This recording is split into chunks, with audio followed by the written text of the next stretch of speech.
दोस्तों स्वागत है गार्डनिंग के ऊपर एक और नई वीडियो में। आज की वीडियो में हम आपको अपनी छत पर लगे बेर दिखाने वाले हैं जी। इसे एप्पल बेर कहते हैं। दोस्तों यूँ तो बेरों की बहुत सारी वैरायटीज़ होती हैं, लेकिन जो ज़्यादा मार्केट में बेर बिकते हैं आपको भली भांति मालूम होगा कि उनका साइज़ बहुत बड़ा होता है।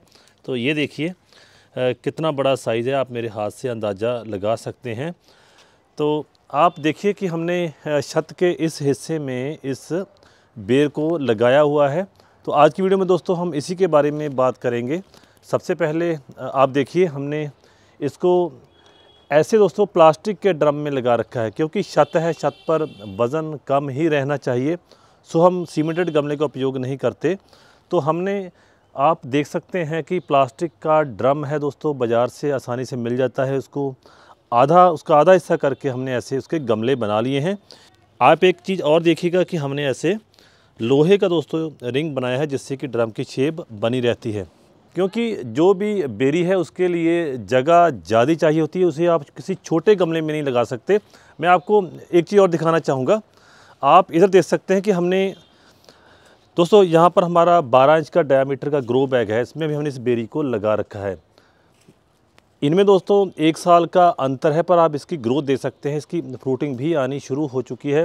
तो अभी ये इतनी ग्रोथ नहीं ये प्लांट कर पाया। अभी हम इसको बड़े गमले में शिफ्ट करेंगे। सबसे पहले आपने गमले का ध्यान ज़रूर रखना है।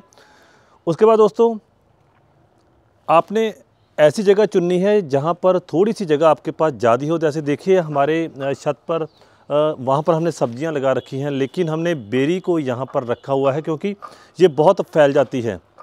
तो क्या करना दोस्तों, आपने इसकी प्रूनिंग ज़रूर करते रहना है, और जहाँ भी आपने इस बेरी को लगाना है जगह आपके पास थोड़ी ज़्यादा होनी चाहिए। अब दोस्तों आपने मिट्टी कैसी लेनी है इस पौधे को लगाने के लिए, आप कोई भी गार्डनिंग सॉइल इस्तेमाल कर सकते हैं। आसपास आपके जो मिट्टी मिल जाती है आप उसका उपयोग कर सकते हैं।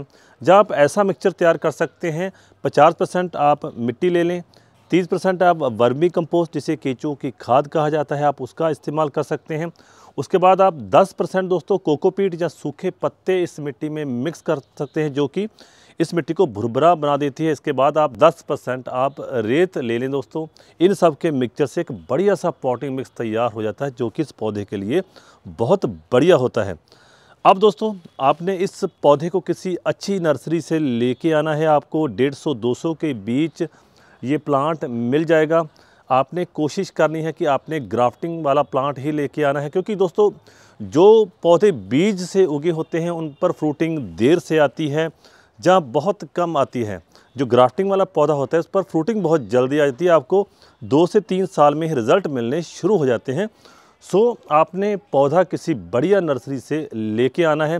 आपने इस तैयार की हुई पॉटिंग मिक्स में इसको लगा देना है। इसके बाद दोस्तों पहले 20-25 दिन आपने कोई भी फर्टिलाइज़र इसके बीच में नहीं डालना, क्योंकि हम लगाते वक्त ही पॉटिंग मिक्स ऐसा तैयार कर चुके होते हैं जिससे कि जल्दी किसी भी फर्टिलाइज़र की ज़रूरत नहीं होती। दोस्तों 20-25 दिन के बाद आप कोई भी ऑर्गेनिक फर्टिलाइज़र इस्तेमाल कर सकते हैं।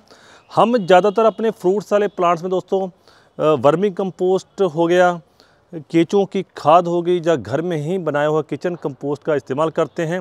या दोस्तों आपको आसपास सूखा गोबर दोस्तों सूखा होना चाहिए, थोड़ा पुराना होना चाहिए, वही इसके लिए बेनिफिशियल होता है।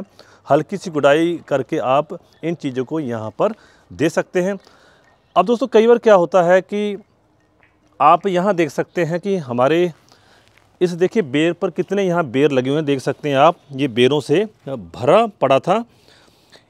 इसी के मुकाबले दोस्तों क्या है कि उस तरफ जो थे वो बेर कम हैं, फ्लावरिंग कम हुई थी दोस्तों। इसके 1-2 रीज़न होते हैं, आप इस बात को भी समझ लें। फ्लावर से झड़ने का सबसे पहला कारण ये होता है कि जैसे हमने इसको छत पर लगा रखा है, तेज़ हवा आती है, इससे भी फ्लावर झड़ जाते हैं। उसके बाद अगला रीज़न होता है ओवर वाटरिंग या अंडर वाटरिंग। जब आप पानी हद से ज़्यादा दे देंगे, जब पानी हद से कम दे देंगे, तो वो भी फ्लावर झड़ने का एक कारण रहता है। दोस्तों फ्लावर झड़ने का एक मुख्य कारण यह भी है कि हम सोचते हैं कि हम जल्दी से पौधे को बड़ा कर लें, जल्दी से इसकी फ्रूटिंग ले लें, तो हम फर्टिलाइज़र ज़्यादा डालना शुरू कर देते हैं। फर्टिलाइज़र भी आपने बड़े ध्यान से डालना है। जैसे कि हम वर्मी कंपोस्ट की ही बात कर लें, आपने इसमें केवल 200 से 300 ग्राम वर्मिंग कंपोस्ट ही एक बार में डालना है, इससे ज़्यादा नहीं डालना। अब दोस्तों जब पौधा आपका थोड़ा बड़ा हो चुका हो तो आप एक ऐसा फर्टिलाइज़र इस्तेमाल कर सकते हैं जो कि इसके लिए बूस्टर का काम करेगा। दोस्तों वो फर्टिलाइज़र है सरसों खली। जी हाँ, सरसों खली फर्टिलाइज़र आप इसमें इस्तेमाल कर सकते हैं। दोस्तों इसकी डिटेल्ड वीडियो आप हमारे इसी चैनल पर देख सकते हैं, या ऊपर दिए गए लिंक पर क्लिक करके भी देख सकते हैं कि कैसे आप सरसों खली फर्टिलाइज़र का इस्तेमाल कर सकते हैं। दोस्तों जब भी आप देखेंगे आपके बेर के प्लांट पर फ्रूट्स पक चुके हैं, देखिए इनका साइज़ जो है इससे बड़ा दोस्तों साइज हो जाता है, तो आपने तुरंत ही इनको तोड़ लेना है, इनकी हार्वेस्टिंग कर लेनी है। क्योंकि दो चीज़ें होगी, एक तो आपके उस पौधे का ज़्यादा जोर इन फ्रूट्स पर लगता जाएगा, और दूसरा क्या होगा कि जैसे फ्रूट्स ज़्यादा पकते जाएंगे उससे बीमारियां लगने का जो चांस है वो बढ़ जाएगा। बाकी दोस्तों इसको आपने पानी की मात्रा को बढ़ा देना है। जब भी इस पर फ्रूट लग जाते हैं तब आपने पानी ज़्यादा ही रखना है, तकरीबन आपको पानी रोज़ ही देना पड़ेगा। अभी दोस्तों दिसंबर का महीना है, तो अब हम पानी इसको एक दिन छोड़कर दे रहे हैं, इसलिए आपने इस बात का ज़रूर ध्यान रखना है। वरना कोई दोस्तों ज़्यादा परवरिश की ज़रूरत नहीं होती, बस जब फ्रूटिंग आपने तोड़ लेनी है तो दोस्तों इसकी आपने प्रूनिंग कर देनी है। अब देखिए ये सारा प्लांट हमारी छत पर फैल रहा है, तो जैसे ही हम इसकी दोस्तों ये सारे बेर तोड़ लेंगे तो हमने इसकी अच्छे तरीके से जो है कटाई कर देनी है। कटाई करने के बाद एक बढ़िया शेप लग जाएगी, नई ब्रांचेस आ जाएंगी और अगले साल बहुत बढ़िया इस पर फ्रूटिंग आ जाएगी। तो दोस्तों ये थी एप्पल बेर के ऊपर वीडियो। अगर आपको इसके अलावा कोई इन्फॉर्मेशन आपके पास इस पौधे के बारे में है तो आप कमेंट बॉक्स में ज़रूर लिख भेजिएगा, उसे दोबारा शेयर करने की कोशिश करेंगे। हम दोस्तों ऐसे ही गार्डनिंग ऊपर वीडियोस लेकर आते रहते हैं। अगर आप हमारे YouTube चैनल पर हैं तो आप हमारे चैनल को सब्सक्राइब कर सकते हैं। इसी प्रकार अगर आप फेसबुक पेज पर हैं तो हमारे फेसबुक पेज को लाइक और फॉलो कर सकते हैं। फिर मिलेंगे दोस्तों गार्डनिंग ऊपर किसी नई वीडियो में, तब तक खूब गार्डनिंग कीजिए, खुश रहें, आबाद रहें।